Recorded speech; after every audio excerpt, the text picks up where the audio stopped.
1 Corinthians chapter 1 verse 17. క్రీస్తు యొక్క సిలువ వ్యర్థము, నిష్ప్రయోజనము కాకుండానట్లు వాక్చాతుర్యం లేకుండా స్వార్థ ప్రకటించగా నన్ను పంపాను. సిలువను గూర్చిన వార్త నశించుచున్న వారికి వెరితనంగా, రక్షింపబడుచున్న మనకు దేవుని శక్తి. తర్వాత మాట ఏమన్నాడు? జ్ఞానుల జ్ఞానమును నాశనము చేతును, వివేకుల వివేకమును, జ్ఞానుల జ్ఞానమును ఏం చేస్తానన్నాడు? నాశనము చేతును, వివేకుల వివేకమును శూన్యపరుతును. మళ్ళీ చెప్పండి, జ్ఞానుల జ్ఞానమును నాశనం చేస్తానన్నాడు, వివేకుల వివేకమును.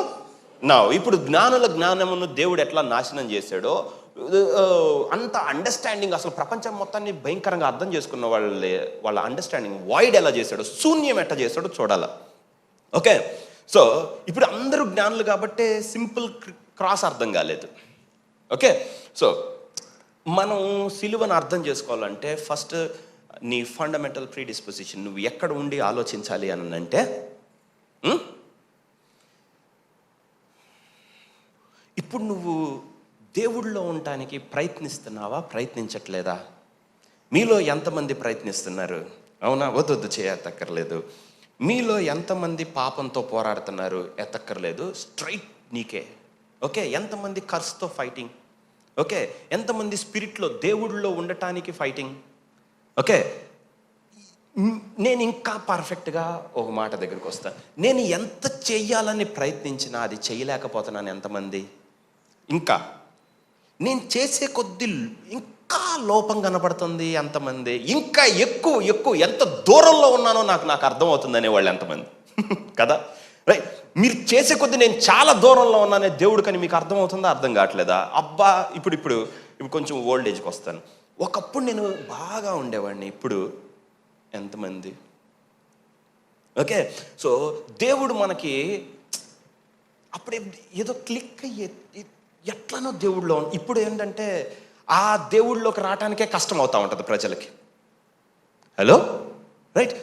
ఉన్నాను కొన్ని రోజులు, బాగా బైబిల్ చదివాను, ప్రార్థన చేశాను, అప్పుడేదో బాగుంది, తర్వాత ఏదో జారే, తర్వాత ఏదో అయ్యి మళ్ళీ అటు రావాలంటే అర్థం కావట్లేదు. అదే ప్రయత్నిస్తున్నాను. అవునా? రైట్. సో ఎవరో ఒక అన్నాడు, నీ వల్ల అయితే నన్ను దీని నుంచి బయటికి తీసుకొని రా అని. ఓకే, ఎప్పుడు కూడా యేసుక్రీస్తు ఛాలెంజ్లు పెట్టుకోకూడదు అట్లాంటివి, సరేనా? మనకి అర్థం కాక దేవుణ్ణి కూడా సిన్నర్ లాగా చూసినప్పుడు సిన్ చాలా పెద్దదైతే.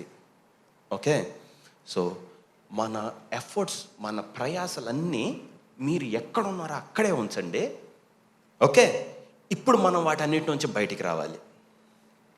ప్రయత్నించి నువ్వు ట్రై చేసి ఓకే, రెడీ? సో నౌ ఇక్కడ ఏమంటున్నాడు? క్రీస్తు యొక్క సిలువ, నెక్స్ట్ వాట్? వ్యర్థము అంటే ఏంటంట? యేసుక్రీస్తు సిలువ ఏమవుతుంది? అవునా? ఆఫ్ నో ఎఫెక్ట్ అన్నాడు. దాని ప్రభావం, దాని మహిమ, దాని శక్తి, క్రీస్తు యొక్క సిలువ వ్యర్థం అయిపోతుంది.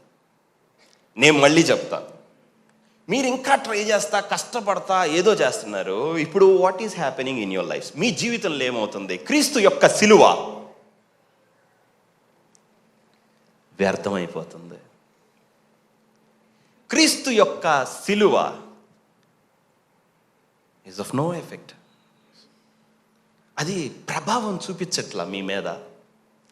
కాబట్టి ఏం చేస్తున్నారంటే ఇంకొంచెం హార్డ్గా పుష్ చేస్తున్నారు, ఇంకొంచెం దేవుళ్ళలో ఉండాలని ట్రై చేస్తున్నారు.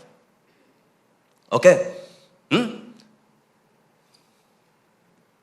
క్రీస్తు యొక్క సిలువ వ్యర్థము కాకుండాన్నట్లు, మళ్ళీ చెప్తా, క్రీస్తు యొక్క సిలువ ఏమన్నాడు?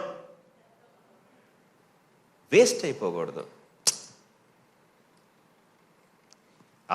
మరలా మనం అంతా చేస్తుంది ఏంటంటే, యేసుక్రీస్తు సిలువ వేసుకొని ఏది సంపాదించాడో యు వేస్టింగ్ ఇట్. ఏమి మనం వేస్ట్ చేస్తున్నాం? యేసుక్రీస్తు సిలువ. ఇది క్రాస్ అనుకుందాం. ఈ క్రాస్ని నేను ఎలాగా వేస్ట్ చేస్తున్నాను? అది నాకు నిష్ప్రయోజనం ఎట్లా అవుతుంది? ఎక్కువ దూరం వెళ్ళనండి, మీకు ఇబ్బంది అవుతుంది. సో ఇప్పుడు బైబిల్లో నుంచి సిలువను తీసేద్దాం, సరేనా? అప్పుడు సిలువ ఏం చేస్తుందో మీకు అర్థమైద్ది. ఇప్పుడు నేను వచ్చి యేసుక్రీస్తు సిలువ అంటే ఏంటంటే అని లోపల మొత్తం చెప్పాను అనుకుందాం, మీకు చాలా కష్టం అవుతుంది క్యాచ్ చేయటం. ఇప్పుడు నేనేం చేస్తానంటే బైబిల్లో సిలువ మైనస్ చేస్తా. బైబిల్లో ఇప్పుడు మనం సిలువని తీసి బైబిల్ ఎలా ఉంటుందో చూడాలి. అందరూ పరీక్షకు రెడీనే కదా, మ్యాడ్ సైంటిస్ట్ అనుకో. ఇప్పుడు బైబిల్ని మనము కొంచెం పొటాషియం వేసి, కొంచెం మెగ్నీషియం వేసి, H2SO4 వేసి, అన్నీ వేసి ఇప్పుడు దీన్ని టెస్ట్ చేయాలి మనం. Okay, let us take away cross. క్రీస్తు సిలువని తీసేద్దాం బైబిల్లో నుంచి. ఎవరైనా కొంచెం మతం కానీ కొంచెం మీలో ఉంటే తీసేద్దాం అన్నాడు అని చెప్పి అక్కడ వరకే వినబాకు. నేను చెప్తుంది తీసేద్దాం అంటే ఇతను ఎవరు తీయటానికి ఇవన్నీ కాదు నేను చెప్తుంది. కొంతసేపు అది తీసి ఆలోచిద్దాం అంటున్నాను అంతే. ఓకే, ఫ్రీ మైండ్తో ఉండండి, సరేనా? ఓకే, తీసేసాడు. ఆ ప్రసంగి కూడా క్రీస్తునే తీసేసాడు, సిలువే తీసేసాడు, రైట్? సో ఇప్పుడు క్రాస్ని తీద్దాం. ఓకే, ఆదాము మొదలుకొని ఈ రోజు వరకు మధ్యలో సిలువను ఎత్తేద్దాం. సిలువ లేకుండా ఆలోచించాలి ఇప్పుడు, సరేనా? రెడీ? సిలువ లేదనుకుందాం.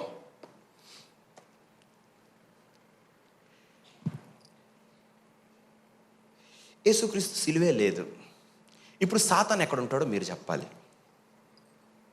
కమాన్, ఈజీ. ఇప్పుడు సాతాను ఎక్కడ ఉంటాడో చెప్పండి. కరెక్ట్గా దేవుడి కుడి పక్కన నుంచొని ఉంటాడు, మన మీద నేరం మోపుతా. హలో, సిలువను తీసి పక్కన పెట్టావు అనుకుందాం. ఎందుకని? ఆ శిశువు ఏమయ్యాడు? దేవుని యుద్ధకు కొనుపోబడు. అంతటా పరలోకమందు యుద్ధము జరిగాను. మిఖాయేలు అధిపతులతోటి అపవాది ఘట సర్పం యుద్ధం చేసింది, వాడు పడద్రోయబడాను. ఓకే, సో యేసుక్రీస్తు పైకి వెళ్ళకుండా పడద్రోయ పట్టాలు ఉండవు, మీకు అర్థమవుతుంది కదా? సో సిలువను తీసేద్దాం అనుకుందాం. యేసుక్రీస్తు సిలువ సినారియో తీసేయండి. తీసేసిన వెంటనే ఇప్పుడు బైబిల్ ఫస్ట్ నుంచి లాస్ట్ వరకు సాతాను ఇప్పుడు ఎక్కడున్నాడు? యోబు గ్రంథంలో ఏమన్నాడు? నేను ఎక్కుతా దిగుతా ఉన్నాను అన్నాడు. భూమి మీద కొంతసేపు అంటే సమ్మర్ హాలిడేస్ వస్తే భూమి మీదకి వస్తాడు, వింటర్ వస్తే అటు వెళ్తాడు. ఓకే, అటు ఇటు తిరుగుతున్నాను అన్నాడు. అసలు నిన్ను పైకి ఎవడు రానిచ్చాడు? దేవుని కుమారులందరూ వచ్చి కూడాల్సినప్పుడు సాతాను కూడా వచ్చాడంట, ఫిర్యాది. ఓకే, సో అక్యూజర్ ఎక్కడున్నాడు? నీ మీద నేరం మోపేవాడు ఎక్కడున్నాడు? సిలువ లేదనుకుందాం. దేవుడి ఎదుట వాడిని నిన్నేమంటా ఉంటాడు? అవునా? నిన్ను దగ్గరికి రానిస్తారా అసలు? సో క్రాస్ని తీసేస్తే సాతాను తన ఫుల్ పొటెన్షియల్లో ఉంటాడు. ఓకే, ఎన్నంటే అన్ని. ఇప్పుడు ఆలయం తీసేద్దాం సిలువని. ఆలయం ఏం చేసిద్ది? సిలువ అనేది తీసేసామనుకోండి, అప్పుడు అందరు ధర్మశాస్త్రం పట్టుకొని ఉండాలి. ఓకే, నీ దేవుడైన యెహోవా తప్ప వేరొక దేవుడు ఉండకూడదు. ఓకే, ఆయన నామం వ్యర్థం కావాలి, విశ్రాంతి దినం పాటించాలి, వరుసగా అన్ని ఆజ్ఞలు చేసుకుంటూ వెళ్ళాలి. అలా లోపలికి వెళ్ళిన తర్వాత ఒక 613 ఉంటాయి. ఓకే, అవి చేసుకుంటా వెళ్ళేటప్పుడు ఒక్క ఆజ్ఞలో తప్పిపోయినా ఆజ్ఞలన్నిటిలో తప్పిపోయినట్టు. ఇప్పుడు దేవుడికి మన మీద కోపం ఎట్లుంటుందంటే సిలువ లేకపోతే, ఓకే, చూస్తాడు ఆలయం, దేవుడు ఆలయం పెట్టాడు, సిలువ లేదు, సరేనా? సిలువ లేనప్పుడు భూమి మీద ఏముండేదంటే ఆలయం ఉండేది. ఉన్నారా? ఈ ఆలయాన్ని పడగట్టండి, 3వ దినం నేను లేపుతానన్నాడు. ఓకే, ఆయన వేరేది. సో ఇప్పుడు యేసుక్రీస్తు క్రాస్ కనుక లేదనుకుందాం, you take out that cross. ఇప్పుడు నీ ముందు దేవుడు ఇప్పుడు ఆది కాండం అంటే మోషే దగ్గర నుంచి ఏముండాలి? ఆలయమే ఉండాలి. ఇప్పటికి కూడా ఆలయమే ఉండాలి. అయితే ఇజ్రాయేలీలు తప్పులు చేస్తున్నప్పుడు దేవుడు వాళ్ళని ఏం చేశాడంటే, ఈ ఆలయం ఇంకా వీళ్ళని క్లీన్ చేయలేదని అర్థం చేసేసుకున్నాడు. వీళ్ళు చేసే తప్పులు ఎలా ఉన్నాయంటే, అవి బలుల చేత అర్పణల చేత శుద్ధీకరింపబడవు ఇక. హలో, ఉన్నారా? కాబట్టి ఈ పాటికి దేవుడు మనల్ని వదిలేసి ఉండుంటాడు. క్రాస్ లేదనుకోండి, సిలువ లేదనుకోండి, దేవుడు చూస్తాడు, ఒకసారి 2 సార్లు 10 సార్లు పరిశుద్ధపరిచాడు, దాని తర్వాత నీ సంగతి చూస్తాడు. ఓకే, యాజకుడు ఏం చేయగలడు?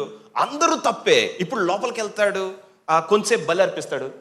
మీరు తప్పులు చేస్తున్నందుకు నా మహిమని ఇక్కడ నుంచి తీసుకొని వెళ్ళిపోతున్నాను అన్నాడు. అప్పుడు ఇజ్రాయేలీలు అందరూ ఏమన్నారు? What happen to the juice? అప్పుడున్న ప్రజలకేమైంది? అందరూ చెరలోకి వెళ్తారు, అందరూ క్యాప్టివిటీలోకి వెళ్ళారు. అంటే సరే, జలప్రలయం అప్పుడు ఏమైంది? అదే అయ్యిద్ది. సిలువ లేదనుకోండి, ఈరోజు ప్రపంచం ఎలా ఉంటుందో తెలుసా? ఓహో, అక్రమంతో నిండిపోతుంది.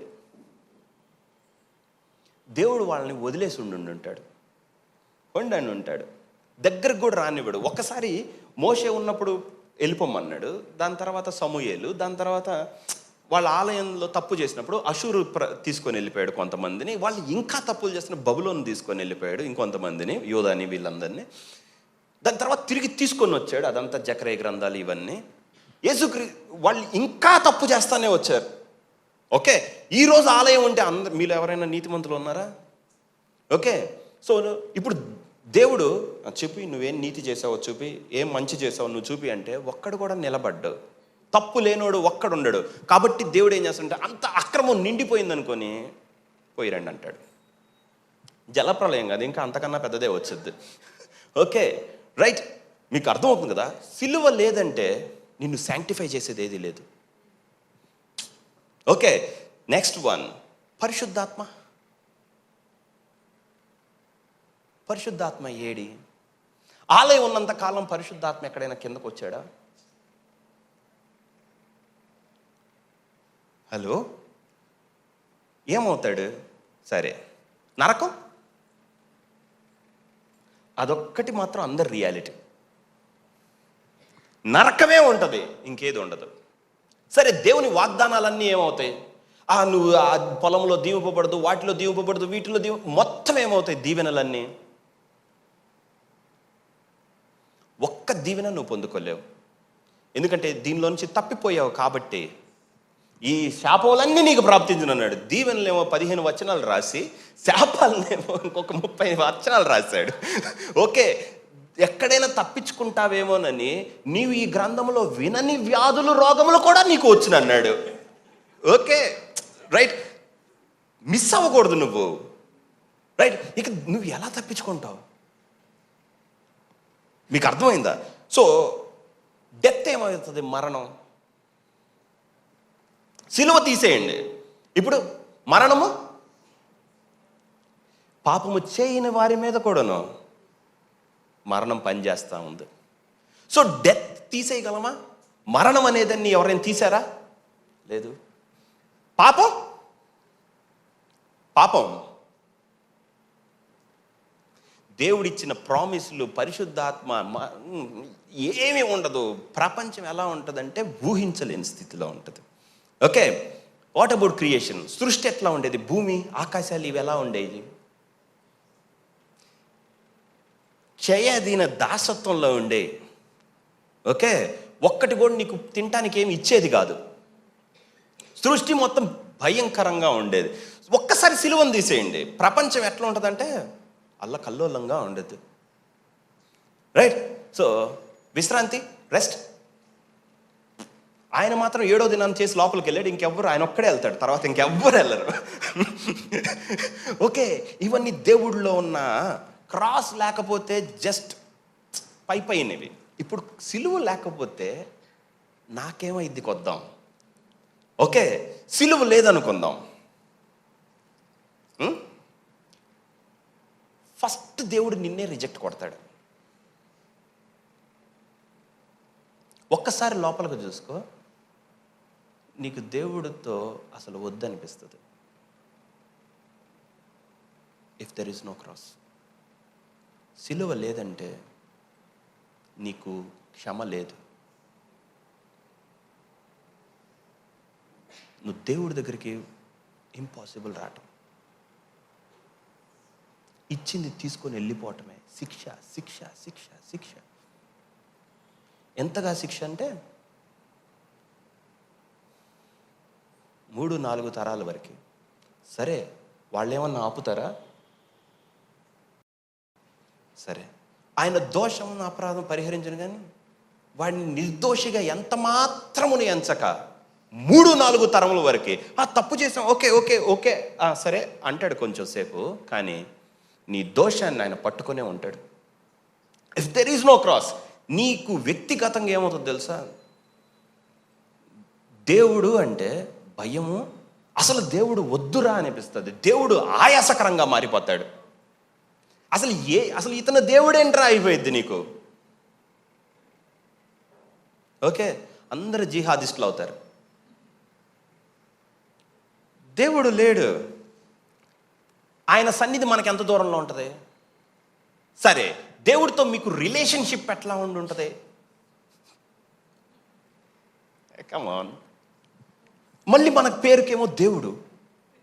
ఇప్పుడు దేవుడితో అసలు దేవుడు అనే మాట ఎత్తటానికి కూడా అసలు ఉంటుందా? అప్పుడు వెళ్ళి ప్రభా నేను అన్నావు అనుకుందాం, నీకే తెలిసిపోయింది. నువ్వు ప్రార్థన చేసే కొద్దీ ఎక్కువ నీకు శోధనలు వస్తుంటాయి. బికాస్ యు ల్యాక్ రైచియస్నెస్, నీకు నీతి లేదు. సిలువ లేదంటే అసలు నిన్ను దేవుడు ఎలా చూస్తాడు అని అనగా, నువ్వు మారుతా ఉంటావే నరకంలో, ఏముండదు. ఇప్పుడు దేవుని క్షమ ఎలా ఉంటుంది? నీకు అస్సలు ఉండదు. క్షమ అనే దేవుడు మర్చిపోతాడు సిలువ లేకపోతే. మీకు అర్థమవుతుందా? రైట్. సో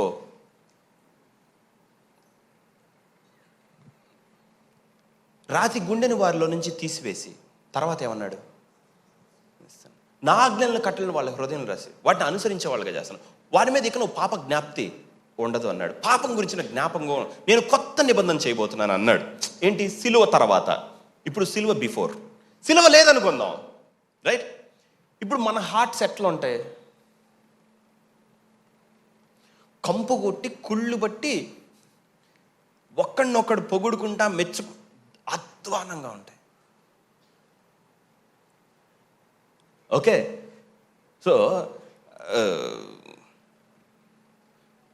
ఒక్క భూమి మొత్తం దేవుడు చూస్తే ఒక్క నోవాహు అప్పుడెప్పుడో ఉన్నాడు. సిలువ తీసేసి ఇప్పుడు చూస్తే భూమి ఉండదు. బికాస్ పాపం ఏమైపోతుంది? విస్తారం అయిపోతుంది.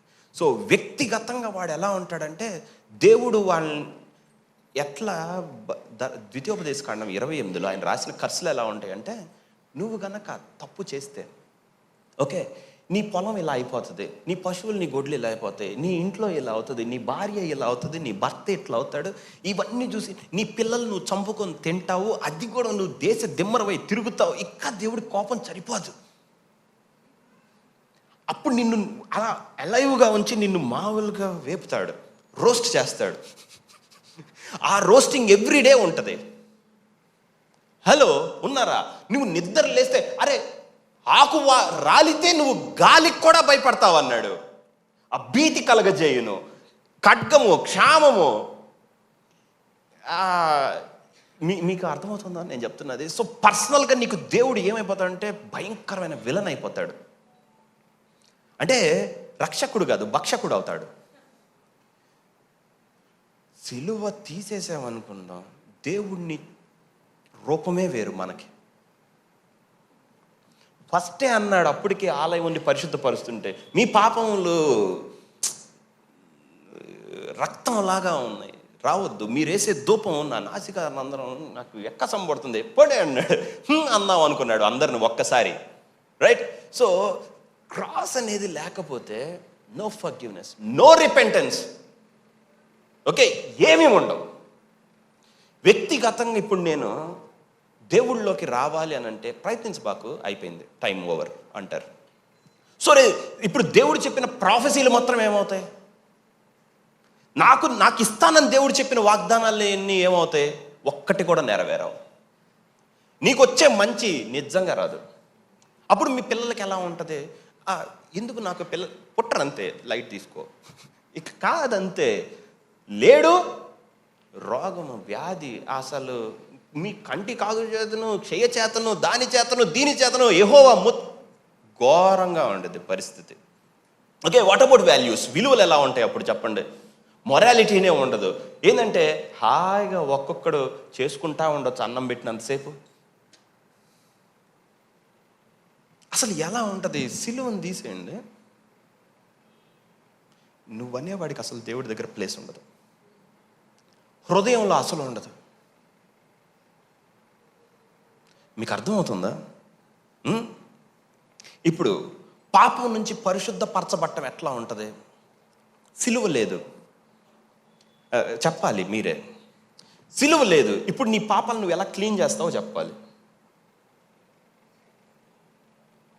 పరిశుద్ధత అంటే మీకు పేరు తెలుసా? హలో, పరిశుద్ధత అంటే సిలువ తీసేస్తే కెన్ యూ డిఫైన్ హోలీనెస్?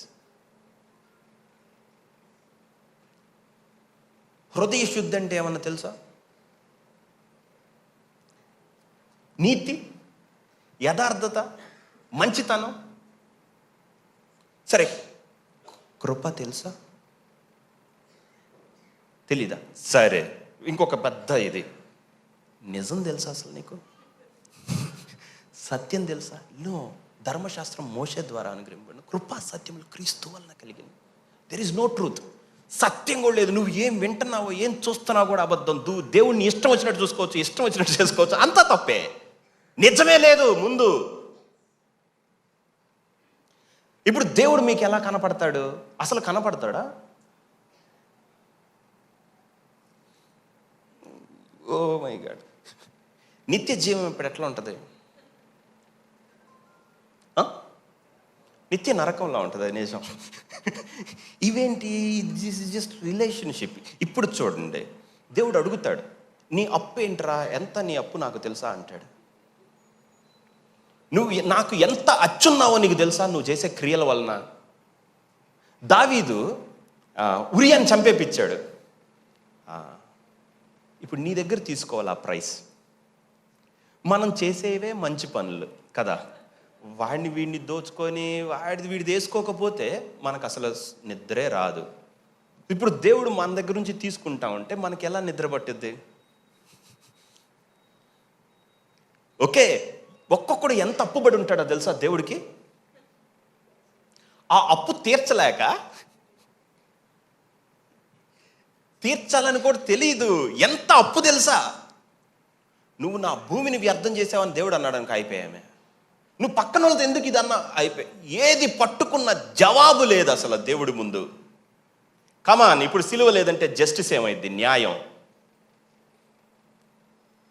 ఆయన ఒక్కడు న్యాయంగా ఉంటాడు, అందరూ ఏమవుతారు?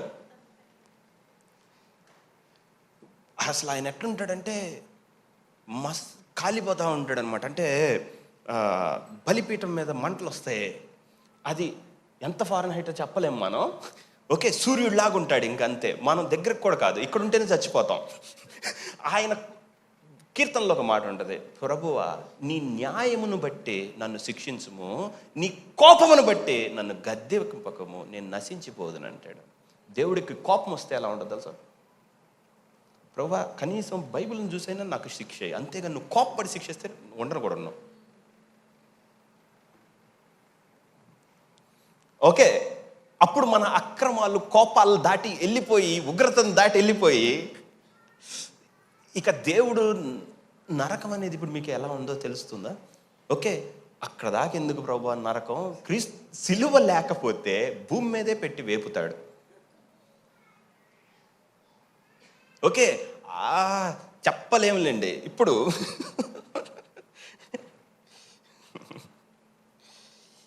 ఏం చేసి దేవుడిని మనం శాంతిపరుస్తాం సిలువ లేకపోతే? కమాన్, పరచొచ్చు చెప్పండి. సిలువ లేదనుకోండి, దేవుడిని ఇప్పుడు పీస్ఫుల్గా, అంటే ఆయన్ని సమాధానంలోకి నడిపించాలి. రికన్సిలియేషన్, దేవుడితో సమాధాన పడాలి. ఎలా? 100% క్రియలు. బట్ ధర్మశాస్త్రోక్త క్రియా సంబంధాలు అందరూ శాపమునకు లోనయ్యన్నారు. ఓకే, ఇంకొక మాట, ధర్మశాస్త్రము అందరినీ పాపమునకు లోనైన వారిగా ఎంచను. ఒక్కడ బయటికి రావాలి ధర్మశాస్త్రం నుంచి. అందరినీ పాపమునకు లోనైరు. వాస్తవముగా జీవింపజేయగలిగిన శక్తి గల ధర్మశాస్త్రం ఇవ్వబడింది. నీతి ధర్మశాస్త్రం వల్లనే కలుగు. కానీ ధర్మశాస్త్రము అందరినీ, పుట్టినోడిని కూడా పాపములకు లోనైన వాడిగా ఎంచింది. So everybody is a sinner అన్నప్పుడు ఇంకా అయిపోయినట్టే కదా. మధ్యలో మీడియేటర్ లేడు. అసలు మీడియేటరే వెళ్ళలేదు కానాను. మోషేనే వెళ్ళలేదు, ధర్మశాస్త్రం ఇచ్చినోడే. అలా ఉంటుంది. ఆయనే కానాను వెళ్ళకపోతే నేను అక్కడికి కూడా వెళ్ళను. రైట్. సో బానిసత్వం సాతాను చేతిలో ఎలా ఉంటారో తెలుసా? మీకు నేను చెప్తుంది అర్థం అవుతుందా? ఇప్పటికి ఎన్ని చెప్పాను? సిలువ లేదనుకోండి, ఇన్ని నీతి, పరిశుద్ధత, మంచితనం, ప్రేమ, దేవుడితో బంధం, పరిశుద్ధాత్మ, దేవుడి సహవాసం, ఆలయం, నథింగ్, ఏది ఎగ్జిస్ట్ అయ్యి ఉండదు. మీకు అర్థం అవుతుందా? ఇప్పుడు ఒక్కసారి యాట్రిబ్యూట్స్లోకి వచ్చి చూద్దాం. దేవుడు విలువలు ఉంటాయి, అంటే వచ్చి ఉంటుంది, దేవుడి గుణగణాలు ఇవన్నీ ఉంటాయి. ఓకే, సిలువ తీసి పడేయండి. సమాధానానికి ప్లేస్ చెప్పండి. సమాధానం అంటే ఎలా ఉంటుందో చెప్పాలి.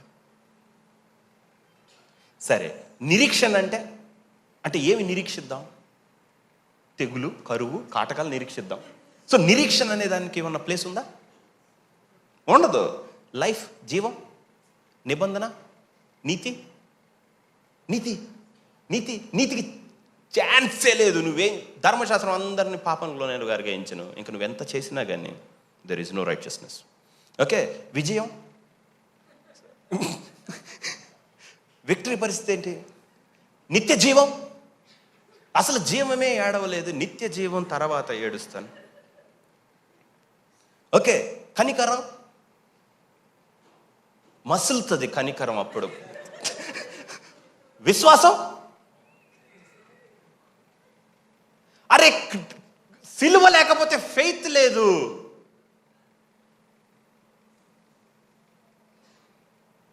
What about obedience?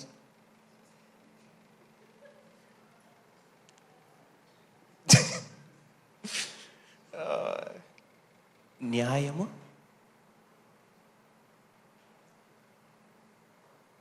ఉండదు.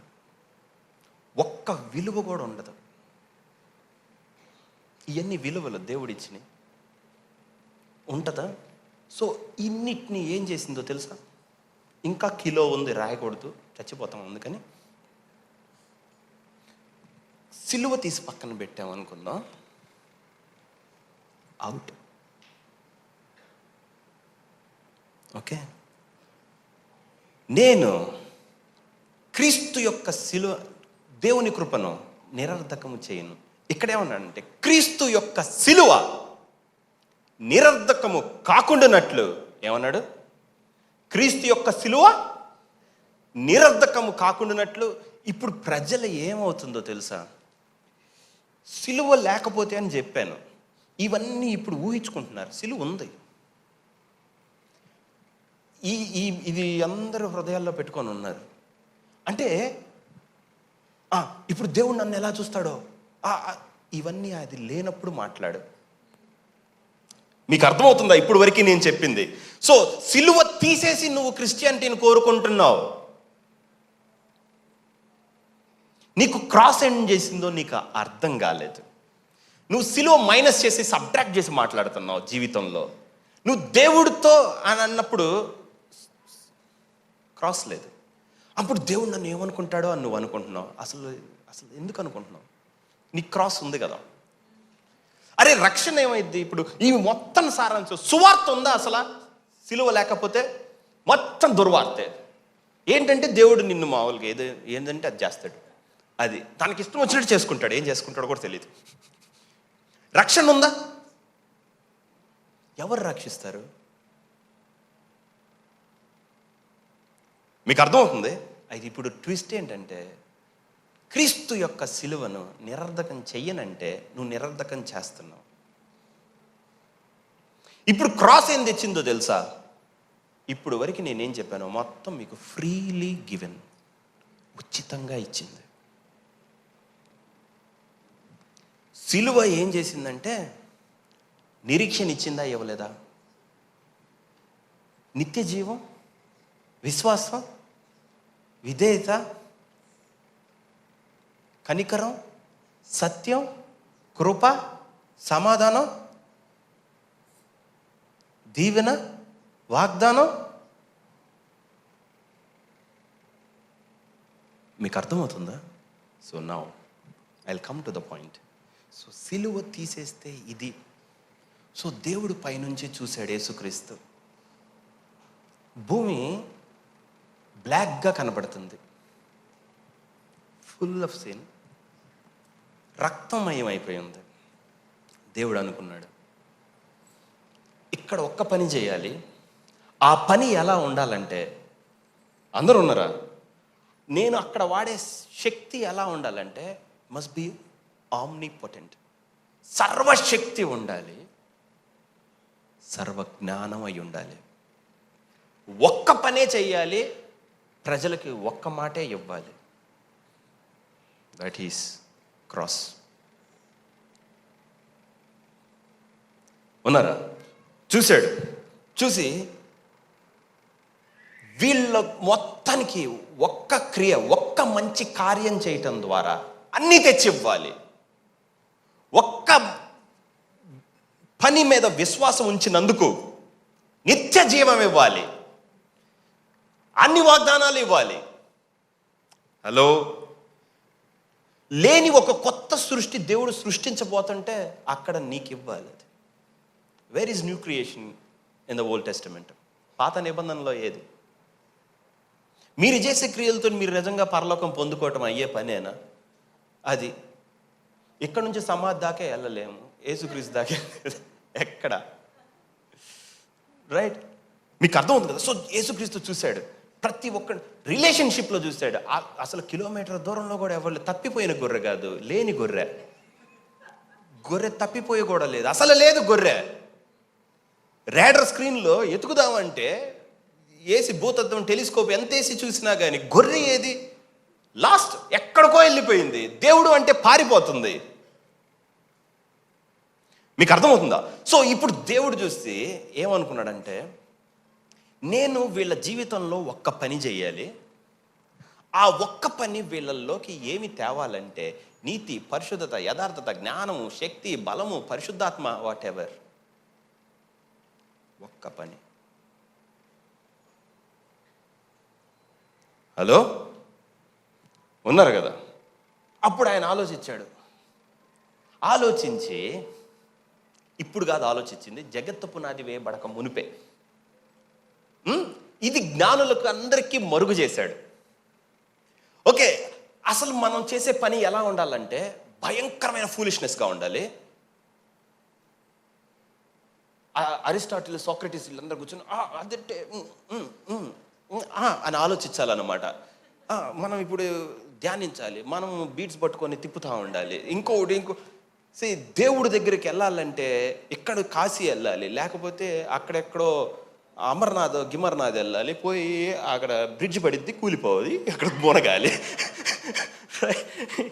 ఏందేందో యాత్రలకు వెళ్ళాలి. ఎక్కడ అసలు రక్షణ ఉంటుంది? సాతాను వాళ్ళని అప్పుడు దేవుడు కూడా ఏం చెయ్యడు. సాతాను దగ్గర ఎలా ఉంటుంది ఇప్పుడు? సో ఇప్పుడు దేవుడు అనుకున్నాడు, నేను ఒక్క కార్యమే, హలో, బయట కాదు, వీళ్ళ జీవితంలో చేస్తాను. జస్ట్ ఓన్లీ వన్ యాక్ట్, ఒక్క కార్యం చేస్తాను. ఆ ఒక్క కార్యంతో వీళ్ళు బయటికి రావాలి. అర్థమవుతుందా? ఆ ఒక్క కార్యం ఏంటనుకున్నాడు. అనుకొని మనకు ఒక శిశువు పుట్టెను, మనకు కుమారుడు అనుగ్రహింపబడును. నేను పిల్లలు రక్త మాంసంలో కలవారైనందున ఆయన ఎంత మాత్రం దేవదూతల స్వభావం అనుసరించకుండా అబ్రహాము సంతాన స్వభావం ఆయన ధరించుకొని వచ్చాడు. వాళ్ళు కూడా రక్త మాంసం, ఈయన కూడా రక్త మాంసంలో పాలివాడు కావాల్సి వచ్చాను. సో యేసుక్రీస్తు అనుకున్నాడు అనమాట, ఇప్పుడు మనం సిలువ అనేది తెద్దాం. ఆ సిలువ ఏం తేవాలంటే యుగ యుగాలు తేవాలి. హలో, రక్షణ కాదు.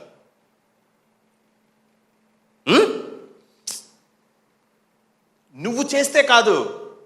హలో, నాది సరిగ్గా నువ్వు ఏమీ చేయలేవు. ఇప్పుడు మీకు అర్థమవుతుందా? సిలువను తీసావంటే ఇప్పుడు నువ్వు ఒక్క క్రియ చేయి, నువ్వు ఏమి చేసినా కాదు. ఇప్పుడు యేసుక్రీస్తు, జాగ్రత్తగా వినండి, యేసుక్రీస్తు నీకు ఒక్క క్రియ చేయాలనుకున్నాడు. నేను మళ్ళీ చెప్తా, యేసుక్రీస్తు నీకు ఒక్క క్రియ చెయ్యాలి అని అనుకున్నాడు. In your life, that is cross. ఒక్క కార్యం వీడి జీవితంలో చేయాలని ఆయన మొదలుపెట్టిన పని అది. సో అనుకున్నాడు అనమాట, సిలువేయాలి అసలు అనుకున్నాడు. ఇప్పుడు దేవుడు ఏమడుగుతున్నాడంటే ఒబీడియన్స్ అడుగుతున్నాడు. మీకు విధేయత అంటే ఏంటో తెలుసా? భూమి మీద ఒక్కళ్ళని కూడా చూపించలేం. The hardest thing. ఎందుకంటే విధేయత, ఫ్రూట్ రావాలంటే, ఫలం తీసుకోవాలంటే చనిపోవాలి ఒకడు. చచ్చిపోతేనే విధేయత ప్రూవ్ అయ్యిద్ది. నువ్వు చచ్చిపోయేవరికి నాతో ఉండగలవా? ఎవ్వరూ ఉండలేరు. అట్లా మరణం దగ్గర అందరు పారిపోయారు అదే చూపించడానికి. సో విధేయత ఎండ్స్ టెస్ట్ చేశాడు యేసుక్రీస్తు. దేవుడు అన్న, నువ్వు ఎంతవరకు విధేయుడై ఉండగలవు? వీళ్ళంతా విధేయులు నేను చేసిన ఒక్క కార్యం వల్ల. ఒక్క మనిషి విధేయత వలన అందరూ నీతిమంతులుగా తీర్చబడతారని రాసింది. సో జీసస్ క్రైస్ట్ అనుకున్నాడు, వీళ్ళ జీవితంలో ఒక్క పని చెయ్యాలి. ఆ ఒక్క పని అందరినీ నీతిమంతులుగా తీర్చాలి, పరిశుద్ధులుగా తీర్చాలి, జ్ఞానంగా తీర్చాలి, విమోచనగా తీర్చాలి, రక్షణ వాళ్ళకి రావాలి, నిత్య జీవం, పరలోకం. మీకు అర్థమవుతుంది? సో చూసి ఇది మొత్తం ఎలా చేయాలి? దేవుడు ఉన్నాడు. అసలు చూసాడంటే మాడిపోతాం. ఇప్పుడు దేవుడి కంటికి నువ్వు ఎలా ఉండాలంటే, చూడగానే ఆయన గ్లాసులు పెట్టుకొని చూసినా నువ్వు యేసుక్రీస్తులానే కనపడాలి. నీలో తప్పు ఎత్తుకుదామన్నా నువ్వు జీసస్ క్రైస్ట్ లాగానే ఉండాలి. అది ఎలాగ ఒక పరమ పాపి యేసుక్రీస్తు అవుతాడు? That's his task. అది యేసుక్రీస్తు పని. హలో, మీకు అర్థమవుతుందని నేను చెప్తున్నది. యేసుక్రీస్తు నిన్ను ఏం చేయాలనుకున్నాడంటే, దేవుడు చూసేటప్పుడు అదేంటి ఇంతమంది యేసుక్రీస్తులు ఉన్నారు, అది చేయాలనుకున్నాడు. Everybody is Christ. అది జీసస్ క్రైస్ట్ పని. క్రీస్తు కలిగిన సంపూర్ణ పురుషత్వం కలవారకు వరకు ఆయన ఇలాగ నియమించింది. ఓకే, ఆయనను చూతుము కనుక ఎలా ఉంటాం? ఆయనను పోలి ఉందుము, ఆయనలాగా, ఆయన కుమారునితో సమాన సారూప్యము గలవారగుటకు ఇలాగ నియమించింది. ఓకే, సో ఒక్క ధర్మ కార్యం, ఒక్క పని చేయాలనుకున్నాడు. ఈ ఒక్క పనితోటి ఇన్ని చేయాలి దాని మొత్తంలో. సో వాట్ ఈస్ దట్ అనుకొని వచ్చాడు, శరీరం తీసుకున్నాడు, అంతే, అవుట్, ఫినిష్. సిలువకెక్కాడు. ఏం చేశాడంటే, ఇది తర్వాత వారాల్లో పెట్టుకుందాం, అది కాంప్లెక్స్ అయిపోయింది మీకు తెచ్చుకోవడం కష్టమైంది. కాబట్టి పైన చెప్తాను, ఇక్కడ నుంచి తర్వాత చూసుకుందాం. సో ఆయన ఏం చేశాడంటే ఒక్క కార్యం చేశాడు. ఈ అందరి శరీరం ఇప్పుడు ఎవరి శరీరం అంటే, కమాన్, ఎవరిది? యేసుక్రీస్తు చచ్చిపోయాడా? నువ్వు చచ్చిపోయావా? నో, నువ్వు చచ్చిపోయావా? యేసుక్రీస్తు చచ్చిపోయాడా? కాదు, యేసుక్రీస్తు. మీకు అర్థమవుతుందని నేను చెప్తున్నది. సో దేవుడికి ఏంటంటే వాళ్ళ శరీరంలో, మీకు ఇది అర్థం కావాలంటే నేను ఒకటి చెప్తాను. ఆదాముని శిక్షించగానే భూమి అంతా ఎందుకు నీకు ఫలం ఇవ్వదు, ఇవన్నీ ఎందుకు చెప్పాడు చెప్పండి. కమాన్, ఒక్క క్షణం మనం ఆ టెల్లి సీట్ వద్దాం. ఎందుకో తెలుసా? ఆదాము మట్టిలో నుంచి రూపించాడు. ఉన్నారా? సో ఇప్పుడు ఆదాం అంటే ఏంటి? ఆదాం అనే పేరుకి అర్థం ఏంటి? ఆదాం అంటే మట్టినా, ఎర్రమట్టి? ఆదాము అంటే ఆదాం అని కాదు, ఆదాం అంటే మట్టి అని పేరుకి అర్థం. ఓ ఆదాం, యాడమ్ అని అందరూ పెట్టుకో, మట్టి అని పెట్టుకున్నామని, రైట్? సో మట్టిలో నుంచి తీసి ఒకరిని చేశాడు. ఇప్పుడు మీ హస్బెండ్ ఆ ఫ్యామిలీకి రూలర్ మీరా? ఐడెంటికల్ కేసెస్లో ఏమీ లేకుండా ఉన్నప్పుడు ఆయన కదా ప్రభువు. అది ఆ విధంగా శారా కూడా నా యజమానుడు అనింది అన్నాడు 18 జెనసిస్. అదే పేతురు కూడా రాసింది. సో ఇప్పుడు క్రీస్తు మనకు శిరస్సా కాదా? హెడ్ ఎవరు? దేవుడా కాదా? లైక్ వైజ్ భూమిలో నుంచి వీడు తీశాడు కాబట్టి దేవుడేమో ఈ భూమి మొత్తం వాడు వెళ్తాడు, హీస్ హెడ్. మీకు అర్థం కావట్లేదు అసలు, నేను రెవల్యూషన్ కూడా ఎక్స్ప్లెనేషన్లో పెట్టినందువల్ల. హెడ్ కొడితే కిందదంతా ఏమవుద్ది? పక్షవాతమే కదా, మీకు అర్థం. సో ఆదాముని ఒక్కసారి కరప్ట్ చేస్తే చాలు, భూమి మొత్తం కరప్ట్ అయిపోయింది. అలాగే శిరస్సు సరిగ్గా ఉంటే బాడీ అంతా సరిగ్గా ఉంటుంది. కాబట్టి ఆ శరీరంలోకి ఇప్పుడు యేసుక్రీస్తు వచ్చాడు. దీనిలో నుంచి దేవుడు ఒక శరీరం తయారు చేస్తే దానిలో నుంచి మళ్ళీ యేసుక్రీస్తు ఇంకో శరీరం తీసుకున్నాడు. హెడ్ ఇప్పుడు ఎలా అంటే ప్యూర్ మహిమ. అర్థం ఉందా? శిరస్సు మహిమ కాబట్టి భూమి ఎలా ఉంటుంది? మహిమతో నిండిపోతుంది. ఇప్పుడు దీవెనలు ఇవన్నీ ఎలా ఉంటాయి? వాటి పని అవి చేసుకుంటాయి. మీకు అర్థమవుతుందా? సో ఆయన నిన్ను తీసుకున్నాడు, తీసుకొని అందరిది సిలువేశాడు. అర్థమవుతుంది? సో దేవుడు ఒక్కడ విధేయుడు కాదన్నాడు. ఇదిగో నేనున్నాను కదా వాళ్ళల్లో, కమాన్ అన్నాడు. ఇప్పుడు యేసుక్రీస్తు ఎంతమంది? అందరూ. ఎంత విధేయత కావాలని అడిగాడు, ఎంతవరకైనా తీసుకోమని చెప్పాడు. ఓకే, దేవుడు సిలువ మీద ఎంత విధేయత చూపిస్తాడా అని నేను చూశాడు. విధేయతని సమాప్తి చేశాడు యేసుక్రీస్తు. యేసుక్రీస్తు విధేయతను కాదు సమాప్తి చేసింది, నీ విధేయతని యేసుక్రీస్తు సమాప్తి చేశాడు.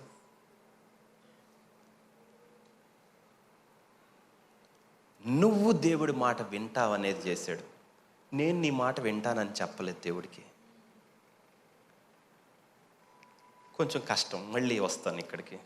ఓకే, సో సిలువ మీదకి ఎక్కినప్పుడు దేవుడు ఇంకా మరణం ఎంత శిక్ష ఇవ్వాలో దేవుడు అంత శిక్ష, అంతకీ ఒక నీతిమంతుడు ఒబే అయ్యాడు. నువ్వు విధేయులు అవ్వలేదని అంటున్నావు కదా, నా విధేయత తీసుకో అన్నాడు. ఒక్క విధేయత. ప్రభా ఇతను భలే రైట్ ప్రభా, నేను చచ్చిపోతాను నిజంగా, అది కాదు దేవుడు చేసింది. ఓకే, ఒక్క పుణ్య కార్యం, నీ పాపాలు మొత్తం తీసుకున్నాడు. ఇప్పుడు నీ దగ్గర పాపం చూపించాలి దేవుడు. నీ శిక్ష మొత్తం తీసుకున్నాడు, శిక్ష చూపించాలి. అర్థమవుతుందా? నీ అంతటి విధేయత ఎవరు విధేయులయ్యారు? ఇప్పుడు మీకు ఒక క్వశ్చన్ రావచ్చు, అట్లయితే నేను అవ్వక్కర్లేదా? Okay, you are outside the cross. నువ్వు సిలువ బయట ఉన్నావు, నువ్వు అవుతావని ఆయన చెప్పింది పైన. ఓకే, సో వాడిని అస్సలు నమ్మలేమన్నాడు దేవుడు. ఇప్పుడు ఆయన అన్నాడు, నేను వాడికి నమ్మకం కలుగజేశాను. నాలో నమ్మకం ఉంది, నన్ను దాటి వాడికి ఏది రాదు. బికాస్ శిక్ష మొత్తం ఫినిష్డ్. ఆయన సిలువ మీద అన్నాడు, ఇట్ ఈస్ ఫినిష్డ్, సమాప్తమైంది. సో నా యేసుక్రీస్తు ఒక్క కార్యం చేయాలనుకున్నాడు. ఆ ఒక్క కార్యమే, ప్రభా నీకు ఏ లైఫ్ కావాలన్నాడు, నీ లైఫ్ కావాలన్నాడు. టేక్ ఇట్ అన్నాడు. నిజంగా తీసుకోవాల్సింది మందే. మీకు అర్థమవుతుందా? అర్థమవుతుందా? అర్థం కావట్లేదా? నువ్వు ఇప్పుడు ఏం ప్రయత్నిస్తున్నావు అంటే, ప్రభా నేను యథార్థంగా ఉంటాను. అప్పుడు యేసుక్రీస్తు అంటాడు, అరే నువ్వు చాలేదురా వాడికి అంటాడు దేవుడు యేసుక్రీస్తుని. నీ నీతి, నీ పరిశుద్ధత, నీ విధేయత పాపం ఆ బిడ్డకి చాలేదు. ఆ బిడ్డ మళ్ళీ చేయుచున్నదే. నేను ఇంకొకరిని ఎవరిని పంపాలి ఇప్పుడు? మీకు అర్థమవుతుందా మీ ప్రాబ్లం? మీది అయిపోయిందని మీరు నమ్మలేకపోవటం మీ సిన్. నీది అయ్యిందని నువ్వు నమ్మలేకపోవటం నువ్వు చేసే పెద్ద తప్పు. తప్పు కాదు నువ్వు చేస్తున్న తప్పు, సిన్. జీసస్ క్రైస్ట్ని నమ్మకపోవటం. ఆ పాపం అంటే డెఫినేషన్, నేను సిన్ అంటే డెఫినేషన్ చెప్పాను కదా, ఆది కాండం నుంచి అక్కడ దాకా చదివాను. ఎన్నిసార్లు కావాలంటే అన్నిసార్లు ఇది డెఫినేషన్. యేసుక్రీస్తుని రిజెక్ట్ చేసినందుకు నువ్వు నరకానికి వెళ్తావు, కానీ తప్పులు చేసినందుకు కాదు. అతను పాపం చేసుకోమని చెప్పి చచ్చిపోతున్నా నేను 10 సంవత్సరాల నుంచి ఇది పడ, అది కాదు నేను చెప్తుంది. మీకు అర్థమవుతుందా? ఓకే, సో యేసుక్రీస్తుని నీ హృదయంలో ఒక తప్పు అయింది అనుకుందాం. తప్పు చేశానే, అబ్బా వీడు నన్ను మళ్ళీ సిలువేయమంటున్నాడు, సిలువుకి వెళ్ళమంటున్నాడు అనుకుంటాడు. No, you are finished in Christ. నువ్వు క్రీస్తులో అయిపోయావు. మీకు అతను మిమ్మల్ని కంప్లీట్ చేశాడని మీకు అర్థం కాక మీరు పాపులుగా మిమ్మల్ని చూసుకుంటున్నారు. సిలువ మీలో ఉందా లేదా? ఇఫ్ ఇట్ ఈస్ దేర్, నువ్వు నీతిమంతుడు, నువ్వు యథార్థత, నువ్వు పరిశుద్ధత. ఆయన మనకు గాను జ్ఞానమును, నీతియు, పరిశుద్ధత, విమోచనము ఆయన. ఓకే, నువ్వు ఇంకా అక్కడే ఎందుకున్నావంటే నువ్వు ఆ ఫ్లాక్తో నిన్ను పోల్చుకున్నావు కాబట్టి నువ్వు అక్కడ ఉన్నావు. నేను ఇదే, నువ్వు ఇది కాదు, నువ్వు అది. మీకు నేను చెప్తుంది అర్థమవుతుందా? సిలువ ఏం చేసింది తెలుసా? వీళ్ళు ఎంత మనం చెప్పినా నమ్మరు అని చెప్పి ఓకే పైకి వెళ్ళాడు ఆయన, రక్తం తీసుకొని పైకి వెళ్ళి, తండ్రి ఇదిగో బ్లడ్ అన్నాడు. ఈ బ్లడ్ మాట్లాడుతూనే ఉంటుంది దట్ హీఈస్ రైచస్, అతను నీతిమంతుడు, పరిశుద్ధుడు అని ఇది మాట్లాడుతూనే ఉంటుంది. ఇప్పుడు ఈ బ్లడ్ ఎప్పుడు లైమ్ అయిపోయిద్దో మీరు చెప్పాలి. రక్తంకున్న శక్తి యుగ యుగాలు, అది ఆయన సన్నిధి దగ్గర ఎప్పుడు ఉంటుంది, లివింగ్, బతికే ఉంటుంది. ఇప్పుడు ఎంత దేవుడికి కనపడకపోతుంటే దేవా నీకు కనపడుతుంది ఏంటి? మీకు అర్థమవుతుందా? దేవుడికి కనపడింది నువ్వు చూపిస్తున్నావు అంటే నీకు ఎవడు చూపిస్తున్నాడు? ఓడిపోయినోడు చూపిస్తున్నాడు. నేరుగా ఆయన దగ్గరికి వెళ్తాం, ఇతను ప్యాకప్ వస్తువులన్నీ సర్దుకొని కిందకు తోయబడ్డాడు. ఇప్పుడు సాతాను ఎక్కడున్నాడు? Where is he? పవర్ ఏది? నో, అబద్ధం వాడి శక్తి అంతే, మోసం శక్తి అంతేగాని శక్తి ఉందా? రూలర్ ఎవరు ఇప్పుడు? మీకు అర్థమవుతుంది? ఈ తప్పులో నీకు తప్పని చెప్పినవాడెవడు? యేసుక్రీస్తు నీ కోసం చచ్చిపోతే నువ్వు క్రీస్తు సిలువని నిరర్ధకం చేస్తున్నావు. అతను పడ్డ కష్టం నీకు సరిపోలేదు. You still want to be holy, more holy than Christ. క్రీస్తు కన్నా మరీ పరిశుద్ధత, టూ మచ్. ఫినిష్ చేశాడు. నీ పరిశుద్ధత దేవుడికి వద్దు, ఆయన ఆ పరిశుద్ధత నీకు ముగించి ఇచ్చాడు. మీకు నేను చెప్తుంది అర్థమవుతుందా? ఇప్పుడు మీరు ఏదైనా ప్రయత్నించాల్సింది ఏమన్నా ఉందా? మొత్తం తీసి ఇసిరేయండి. ప్రభువా, నన్ను నువ్వులాగా అనుకుంటున్నావా? నాకు ఇప్పుడు దాకా తెలియదు.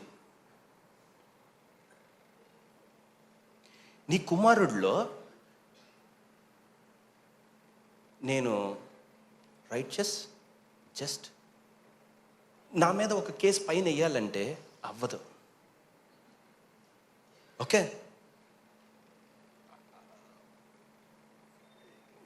ఇతను దగ్గర చాలా విలువలు ఉన్నాయండి. నా దగ్గర ఎక్కడ ఉన్నాయి? అసలు లేవు. యేసుక్రీస్తులో ఉన్నాయి. మీకు నేను చెప్తుంది అర్థమవుతుంది కదా? సో బాగా గుర్తుపెట్టుకోండి ఆ మాట. ఎన్నడూ లైఫ్లో యేసుక్రీస్తు చేసిన పనిని వేస్ట్ చేయకూడదు. క్రీస్తు సిలువను నిరర్ధకం చెయ్యను. కృప ఏది? కృప అంటే అదే. క్రీస్తు సిలువ మీద చెయ్యకపోతే నీకు అది నువ్వు అయిపోయావే. తర్వాత జీవితం అంతా ఆయన ఇచ్చిన గ్రేసే. నీకు ఎక్కడ చూసినా గ్రేస్ కనపడదు. అదేంటో ప్రజలకి కృప అంటే కృప కృప కృప అంటే ఇదే. అర్హత లేదు, ఏదీ లేదు, కానీ తీసుకొచ్చి కుడి పక్కన అతను మంచి అంట. ఇప్పుడు మిమ్మల్ని ఒప్పుకుంటుంది దేవుడు. మీ హృదయం మిమ్మల్ని ఒప్పుకోదు, నువ్వు సిన్నరనే అనిద్ది, అది వాడు. ఓకే, నమ్మువాడిని నిర్హేతుకముగా నీతిమంతులుగా తీర్చివాడై ఉన్నాడు. హేతువు లేకుండా నిర్హేతుకముగా తాను నీతిమంతుడు, తన యందు విశ్వాసం ఉంచువాని నీతిమంతులుగా తీర్చుటకు ఆయన అలాగూ చేశాను. మీకు అర్థమవుతుంది? యేసుక్రీస్తు అక్కడ క్రాస్ పెట్టాడు, దానిలో ఆయన చచ్చిపోయాడు, ఫినిష్. అందరి కార్యం ఒక్కడిలో ఫినిష్. వాగ్దానాలన్నీ ఫినిష్. రాబోయే లోకం, ప్రతి ప్రవచనం. అంటే పౌలు వీళ్ళందరూ భలే ప్రార్థన చేస్తే జైల్లో నుంచి పౌలు బయటకు వచ్చాడా? పేతురు కాదు. యేసుక్రీస్తు పరలోకాన్ని కొనేశాడు కాబట్టి వాడి విశ్వాసం ఫెయిల్ అవటానికి వీళ్ళదు, నువ్వు పోయిరాపో అన్నాడు. అబ్బా, ప్రజలు భలే విశ్వసించి, ప్రభా నేను నిన్ను నమ్ముతాను, ప్రభా నువ్వు ఎక్కువ నమ్మొద్దు ప్రభా, అది ప్రాబ్లం క్రియేట్ చేస్తుంది. ఆయన నీకు ఇస్తానన్నాడు, జస్ట్ రిసీవ్. అంతే. ఇప్పుడు ప్రార్థన చేయాలనుకో, అప్పుడు నుంచొని ఏడుస్తూ ఉంటారు. అయ్యా నాకు అప్పుడు అనిపిస్తుంది, నువ్వు ఏడవద్దు, నువ్వు ఏడిస్తే నాకు ప్రార్థన రాదు. బికాస్ నువ్వు దేవుని చంపేస్తున్నావు. కానీ ప్రజలకు తెలియదు, నా దిగుల్లో నేను ఉన్నాను ప్రభా, అన్నాను కార్చింది కదా, కాబట్టి నా పరిస్థితి నువ్వు అర్థం, నువ్వు నాకు ఇస్తావు. నటించవద్దు. కొంచెం హార్ష్గా ఉండేది, బట్ సత్యం అంతే. దేవుడు నాకు ఇచ్చాడు, నేను తీసుకోవటానికి ఉన్నాను అంతే. అది క్రియలు లేకుండా దేవుడు ఎవరిని నీతిమంతునిగా తీర్చునో వాడు ధన్యుడని దావీదు కూడా ఇలాగ చెప్పుచున్నాడు కదా. ఓకే, అందరూ పాతాళంలో ఉండేవాళ్ళు సిలువ లేకపోతే దేవుడు నా శరీరం కుళ్ళు బట్ట నీయవు అన్నాడు. ఇంకా కుళ్ళు పట్టదు. ఓకే, సో విడుదల, మరణం అన్నీ వన్ క్రాస్ ప్రోడక్ట్. ఓకే,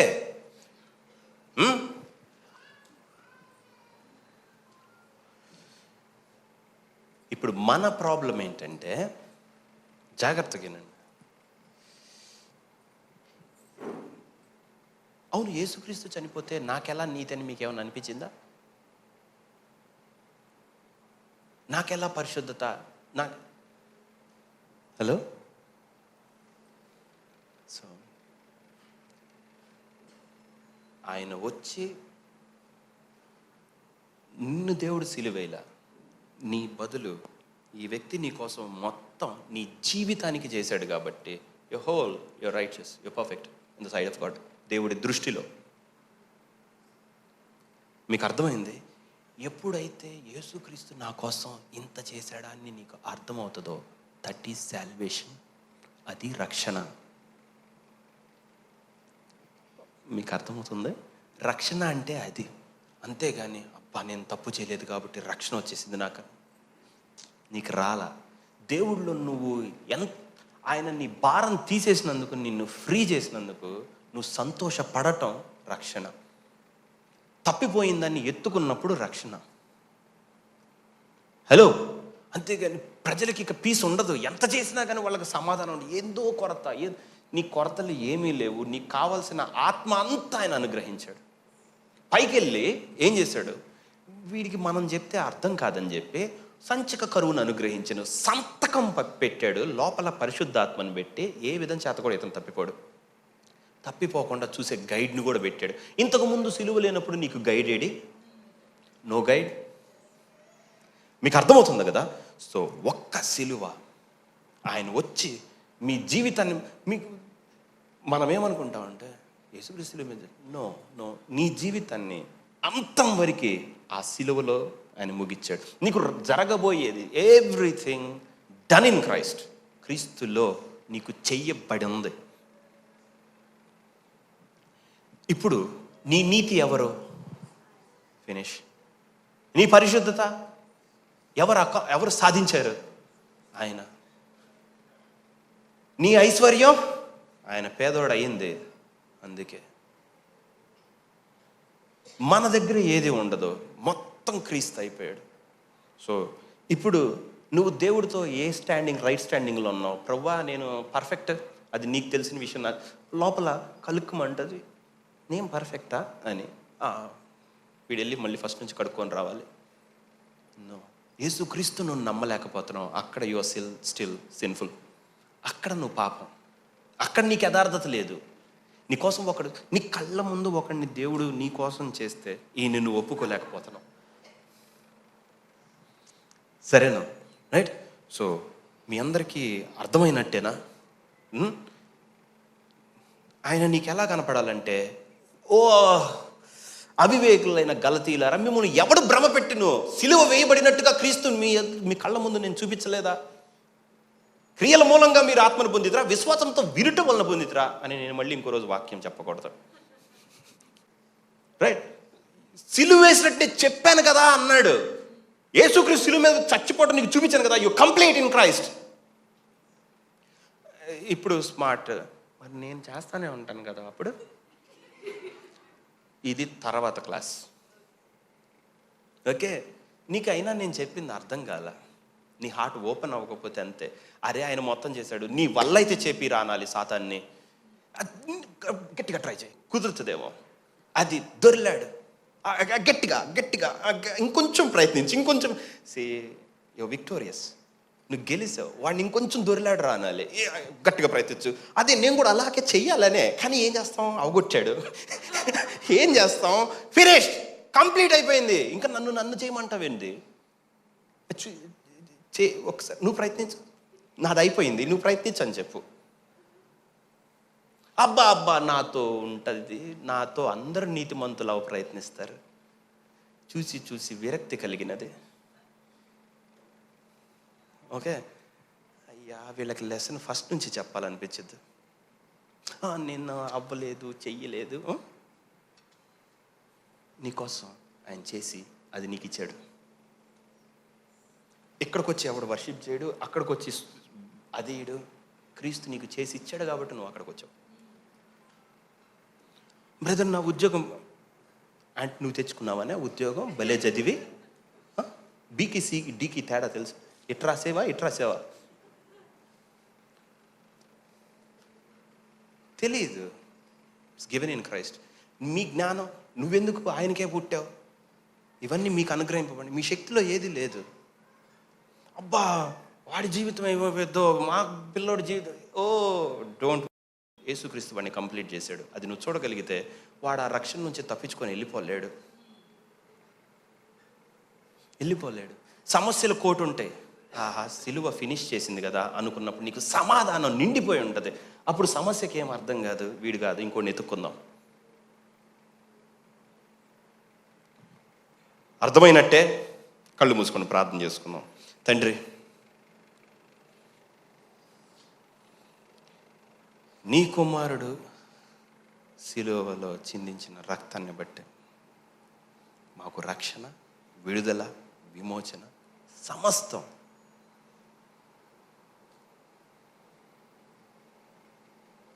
కాబట్టి నువ్వు వాళ్ళ జీవితాల్లో, వాళ్ళ ఆత్మలో ఎంత ఏకమై నీ ఆత్మను పంపించావో, నువ్వు వాళ్ళలో నివసిస్తున్నావు, అది వాళ్ళకి నువ్వు తెలియజేయమని. నువ్వు ఉండటం బట్టి మేము పరిశుద్ధత, మేము నీతిమంతులు, మా క్రియలను బట్టి కాదు, నీ కుమారుడు మా జీవితంలో చేసిన ఒక్క కార్యం బట్టి. రేపు పైకి వచ్చినా నువ్వు అడిగేది ఇదే, నువ్వు దాన్ని ఎందుకు తీసుకోలేదని.